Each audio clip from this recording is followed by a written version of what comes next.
Right. 24வது மாற்றீடு கேள்வி பாருங்கள். இது 3 ஸ்டெப் மாற்றீடு ப்ராக்டிஸ் பண்ணுறதுக்கான ஒரு டுட்டோரியல். சரியா? ரைட். பாருங்கள், இதில் நிறைய பென்சீனோட சம்மந்தப்பட்ட மாற்றீடுகள் இது. ஸோ பென்சீன் என்லீனோட சம்மந்தப்பட்ட மாற்றீடுகளை நாங்கள் பார்ப்போம். இங்கே ஒரு தாக்க பொருளை பாருங்கள். தாக்கியாக இங்கே பென்சீன் நிற்குது, இங்கே எனிலீன், இங்கேயும் எனிலீன், இங்கேயும் எனிலீன். ஸோ எனிலீன் பென்சீனில் இருந்து விளைபொருளை தொகுக்கிறது மிக இலகுவான மாற்றீடுகளை தான் வரப்போகுது. அதை எப்படி செய்கிறதுன்னு நாங்கள் பார்ப்போம். சரியா? ரைட். கவனிங்க, இது ஒரு பென்சீன். இந்த பென்சீனில் இறுதியாக வந்திருக்கிற இந்த விளைபொருளில் 2 தொகுதிகள் இணைந்திருக்குது.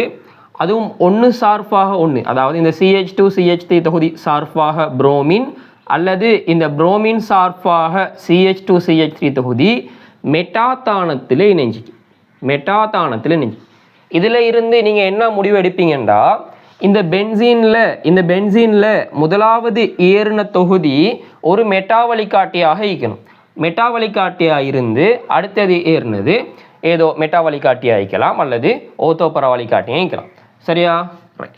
இங்கே CH2 CH3 இருக்குது. இந்த CH2 CH3ன்னு சொல்கிறது ஒரு ஓத்தோபரா வழிகாட்டி, இந்த புரோமின்னு சொல்கிறதும் ஒரு ஓத்தோபரா வழிகாட்டி. ஸோ ரெண்டுமே ஓத்தோபரா வழிகாட்டியாக ஈக்கிறதுனால இந்த இடத்துல முதலாவது இந்த பென்சீனில் இது ரெண்டுமே ஏறி இயலாது. ஸோ வேற ஒரு தொகுதி ஏறி ஈக்கணும், ஒரு மெட்டா வழிகாட்டியாக ஈக்கணும்ன்ற ஒரு முடிவுக்கு நீங்கள் வருவீங்க. சரியா? ரைட். அப்போ நான் இந்த 2 கார்பனையுடைய ஒரு மெட்டா வழிகாட்டியை நான் முதலாவது யோசிக்கிறேன். இப்படியான ஒரு மெட்டா வழிகாட்டி ஏறிக்கலாம்னு நான் ஒரு கெஸ் பண்ணுறேன். அதாவது ஒரு ஏசைல் ஏற்றம் நடந்திருக்கணும். இந்த ஏசைல் ஏற்றத்தை தொடர்ந்து சரியா, இந்த ஏசைல் ஏற்றத்தை தொடர்ந்து ஒரு புரோமின் ஏற்றம் நடந்திருந்தால் இந்த ஏசைல் தொகுதின்னு சொல்கிறது ஒரு மெட்டா வழிகாட்டி. ஸோ இது முதலாம் பிரதியீடு நடந்ததுக்கு பிறகு 2ஆம் பிரதியீடு நடக்கும்போது இது சார்பாக 2வது ஏறுற கூட்டம் மெட்டாதானத்தில் பிரதியிடப்படும். சரி, இதெல்லாம் உங்களுக்கு நல்லா தெரிஞ்சுக்கும். இப்போ இந்த CH2 CH3 தொகுதியை இந்த CO CH3 தொகுதியிலிருந்து எடுங்க. இது சின்ன வேலை. சரியா? இதில் நாங்கள் தாழ்த்தல் செஞ்சு கொள்ளும். இப்போ முதலாவது என்ன செய்வீங்க, இந்த தொகுதியை நீங்கள் ஏற்றிக்கொள்ள போகிறீங்க. அதுக்கு நாங்கள் ஏசைல் ஏற்றம் செய்வோம். CH3COCl நீரற்ற AlCl3 use பண்ணிக்கொள்ளி. இதில் நாங்கள் புரோமின் ஏற்றம் செய்திக்கிறோம். புரோமின் ஏற்றம் செய்கிறதுக்காக Br2 நீரற்ற FeBr3 யூஸ் பண்ணும். நான் இந்த இடத்துல நீரற்றைக்கு நீர் குரோஸ்ன்னு போட்டிக்கிறேன், நீங்கள் அப்படி போடாதீங்க, நீரற்றன்னு ஃபுல்லாக எழுதுங்க. சரியா? ரைட். இங்கே நாங்கள் தாழ்த்தல் செஞ்சுக்கிறோம். இந்த தாழ்த்தல் எவ்வகையான தாழ்த்தல்னா, இந்த ஆக்சிஜனை அகற்றப்பட்டுட்டு 2 ஹைட்ரஜன் இணைஞ்சிக்குது. ஸோ ZnHg செறிந்த HCl யூஸ் பண்ணும். சரியா? ரைட். ஆக்சிஜனை வச்சுக்கிட்டு 2 ஹைட்ரஜனை ஏற்றுறதுக்கு நாங்கள் LaAlH4 இதர் H+H2O அல்லது NaBH4 மெத்தனால் நாங்கள் கீட்டோனில் யூஸ் பண்ணுவோம். இந்த இடத்துல கீட்டோன் நிற்கிது, ஆனால் இந்த ஆக்சிஜன் அகற்றப்பட்டு 2 ஹைட்ரஜன் வந்ததுனால நாங்கள் ZnHg செறிந்த HCl யூஸ் பண்ணுவோம். இதெல்லாம் நீங்கள் படிச்சுப்பீங்க, உங்களுக்கு தெளிவாகிக்கும். சரியா? ரைட். இதாங்கட முதலாவது மாற்றி, இலகுவான மாற்றிட்டு நீங்கள் இப்படி தான் பார்க்கணும். தாக்கியை பார்க்கணும், விளைவை பார்க்கணும். தாக்கியை விட விளைவுல என்ன எக்ஸ்ட்ராவாக எட்டாகிக்குதுன்னு பார்க்கணும், அது என்ன வழிகாட்டின்னு பார்க்கணும், அதை வச்சு ஐடியா எடுக்கணும். சரியா? இதான் மாற்றீட்டில் ரொம்ப முக்கியமான ஒரு ஸ்டெப். ரைட். இந்த ஐடியாவை பாருங்க. இந்த இடத்துல பாருங்க, இங்கனைக்கில் 1 சார்பாக 1 அமைப்பில் வந்தீங்க. சரியா? இந்த இடத்துல 1:1 அமைப்பில் புரோமின் இணைஞ்சிக்குது. இந்த இடத்துல ஏதோ ஒரு தொகுதி இணைந்து இப்படி பிரதியீடு வார மாதிரி நீங்கள் கேள்வி செஞ்சீங்கன்னா உங்களுக்கு ஒரு எக்ஸ்பீரியன்ஸ் வந்தீங்க. எங்களுக்கு தெரியும், இந்த எனிலீனில் புரோமின் ஏற்றுற சந்தர்ப்பத்தில் முப்ரோமோ பிரதியீடு வந்திருக்கணும். இந்த முப்ரோமோ பிரதியீடு தான் 1:1 ஒழுங்கமைப்பில் வரும். சரியா? நான் இதை அழிச்சிட்டு கொஞ்சம் எழுதி கொள்கிறேன். கவனிங்க, இந்த இடத்துல இப்படி எனிலீன் வந்திக்கணும். இந்த எனிலீனில் 3 புரோமின் பிரதியிடப்பட்டிருக்கும்.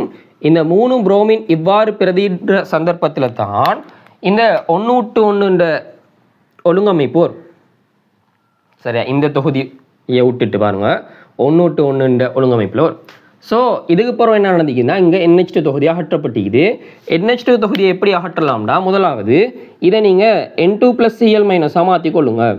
இதை N2+Cl- மாற்றிக்கொள்ளுங்க. இந்த புரோமின் எல்லாம் அப்படியே இங்கே போகுது. சரி, இந்த ஐடியாஸ் வந்து உங்களுக்கு தெரிஞ்சுக்கணும். பிறகு இது N2+Cl- இல்லாமல் இருக்கும். சரி, இதுதான் ஐடியா. ஸோ முதலாவது இதில் முப்ரோமோ பிரதியீடு எடுக்கிறதுக்காக நீங்கள் Br2 நீர் யூஸ் பண்ணிக்கொள்வீங்க. Br2 நீர் யூஸ் பண்ணிக்கொள்வீங்க. இதுக்கு பிறகு இந்த NH2 தொகுதியை N2+Cl- மாற்றுறதுக்கு NaNO2HCl NaNO2HCl சைஃபர் தொடக்கம் 5 பாகைசி யூஸ் பண்ணிக்கொள்வீங்க. பிறகு இந்த N2+Cl- இல்லாமல் ஆக்கிறதுக்காக H3PO2 யூஸ் பண்ணிக்கொள்வீங்க.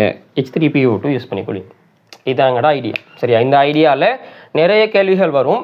ஸோ நீங்கள் இந்த ஐடியாவையும் விளங்கி வச்சுக்கோங்க. சரியா, பாருங்கள், இந்த ஐடியாவில் வந்து இன்னொரு கேள்வி. ஸோ நான் ஆரம்பத்தில் ஒரு ஐடியா எடுத்துக்கிறேன். இங்கே முப்ரோமோ பிரதியீடு நடந்த மாதிரி இந்த இடத்துல முக்ளோரோ பிரதியீடு நடந்திருக்கணும்.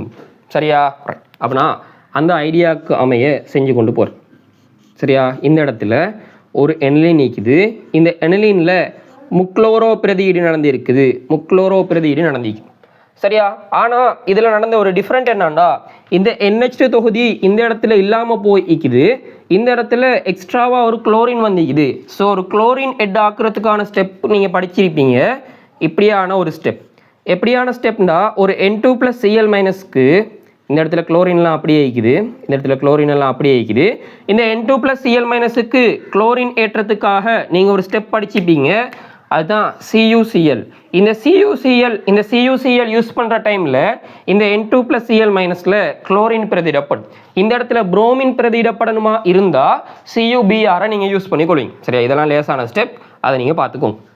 இனி வளமையாக செய்கிற அதே ஸ்டெப். ஆனால் இந்த இடத்துல குளோரின் பிரதியிடப்பட்டால் நான் குளோரின் மட்டும் யூஸ் பண்ணலாம், அல்லது நீங்கள் குளோரின் நீர் யூஸ் பண்ணணும். சரியா, நான் குளோரின் மட்டும் நான் யூஸ் பண்ணுறேன். இப்போ இந்த இடத்துல இப்படி மாற்றணும். அதுக்கு நான் HNO2 சைஃபர் தொடக்கம் 5 பாகைசி யூஸ் பண்ணிக்கொள்கிறேன். சரியா, நீங்கள் NaNO2HCl HNO2 எல்லாமே ஒன்று தான். சரி, நான் டிரெக்டாக இந்த இடத்துல HNO2 யூஸ் பண்ணுறேன். நீங்கள் இதையும் யூஸ் பண்ணுங்கள், பிரச்சனை இல்லை. சரியா, இதாங்கட 3வது மாற்றீடு. இப்படி இந்த மாற்றீடை செஞ்சு கொள்ளலாம். விளங்குதா?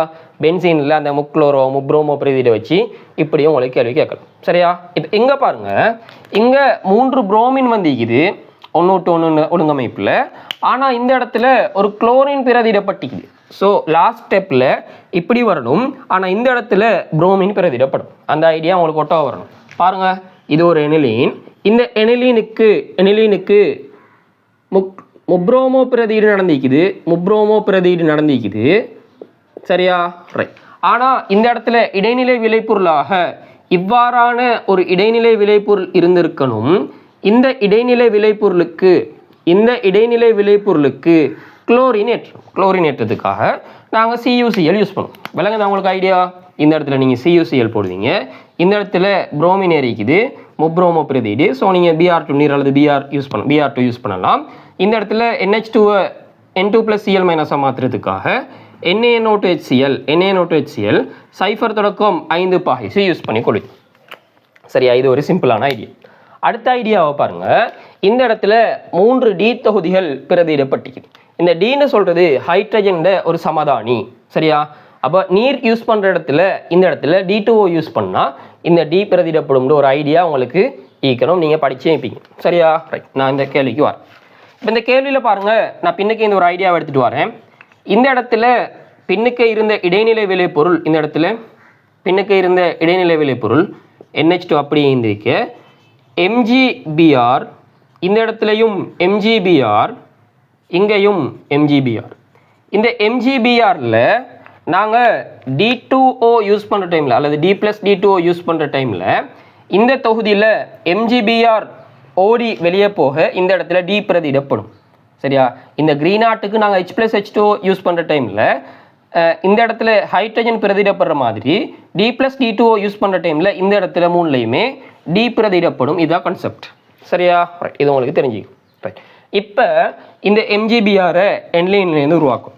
என்லைனில் இருந்து MgBr உருவாக்குறதுக்கு முன்னுக்கு நாங்கள் 3 புரோமின் பிரதியிடப்படுற மாதிரி விளைவை கிரிக்கொள்வோம்.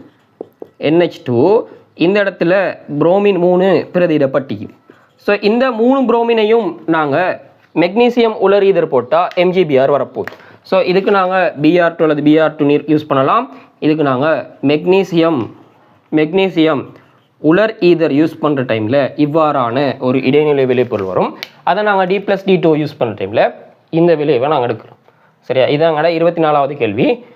24வது கேள்வி 3 ஸ்டெப் மாற்றீடில் ஒரு ப்ராக்டிஸ். சரியா, பார்த்துக்கோங்க. பென்சீன் சார்பாக இப்படி உங்களுக்கு கேள்வி வரலாம். சரியா, இது உங்களுக்கு மெயின் பார்ட்லேயும் வரலாம், அல்லது லாஸ்ட்டாக கேட்குற அந்த பி பார்ட் சி பார்ட்டில் அது கூடவும் ஃபைனல் எக்ஸாமில் வரக்கூடிய சாத்தியப்பாடு இது.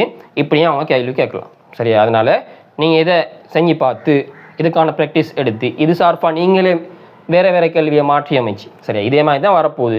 நான் காமன் பேட்டர்னில் ஒரு கேள்வி தந்திக்கிறேன். நீங்கள் என்ன செய்வீங்க, இந்த இடத்துல குளோரினுக்கு பதிலாக புரோமின் போடுவீங்க, இல்லாட்டி அயோடின் போடுவீங்க. அந்த மாதிரி போட்டு நீங்களாம் மாற்றிட்டு ப்ராக்டிஸ் பண்ணும். சரியா, நீங்களாம் ஓனாக யோசிக்கிற வர காட்டியும் உங்களுக்கு ப்ராக்டிஸ் வராது. ஸோ நீங்கள் ஓனாக யோசித்து இந்த கேள்விகளை செஞ்சு உங்களோட மாற்றீடு நாலேஜை கூட்டிக்கும்.